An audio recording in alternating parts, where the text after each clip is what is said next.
हर हर महादेव। 17वां अध्याय। सटलिंग स्वरूप प्रवण का महामात्य, उसके सूक्ष्म रूप ओमकार और स्थूल रूप पंचाक्षर मंत्र का विवेचन, उसके जप की विधि और महिमा, कार्य ब्रह्म के लोकों से लेकर कारण रुद्र के लोकों तक का विवेचन करके कालातीत पंचावरण विष्टि शिवलोक के अनिवार्य वैभव का निरूपण और शिव भक्तों के सत्कार की महत्ता।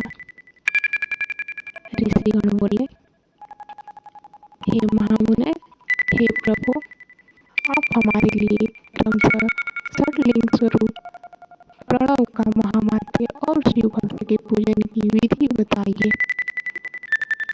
तब सूत जी बोले, महर्षियों, आप लोग तपस्या के धनी हैं।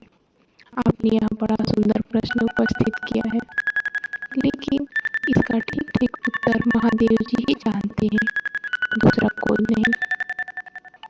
तथापि भगवान शंकर जी की कृपा से ही मैं इस विषय का वर्णन करूंगा। वे भगवान शिव हमारी और आप लोगों की रक्षा का महान भार बारंबार स्वयं ही ग्रहण करें। नाम है प्रकृति से उत्पन्न संसार रूपी महासागर का। प्रणव इसे पार करने के लिए दूसरी नाव है, इसलिए विद्वान इसे ओंकार को प्रणव की संज्ञा देते हैं। ओंकार अपने जप करने वाले साधकों से कहता है, प्रपंच न नहीं है, वह तुम लोगों के लिए। इसलिए इस भाव को लेकर भी ज्ञानी पुरुष ओम को प्रणव नाम से जानते हैं।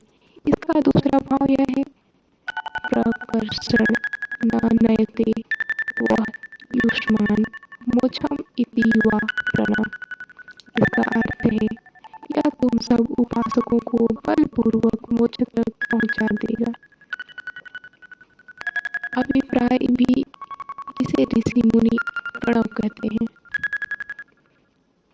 अपना जप करने वाले योगियों और अपने मंत्र की पूजा करने वाले उपासक के समस्त कर्मों का नाश करके यह दिव्य नूतन ज्ञान देता है, इसलिए भी इसका नाम प्रणव है। माया रहित महेश्वर को ही नव अर्थात नूतन कहते हैं। वे परमात्मा प्रकट के रूप से नव अर्थात शुद्ध रूप स्वरूप हैं, इसलिए प्रणव कहलाते हैं।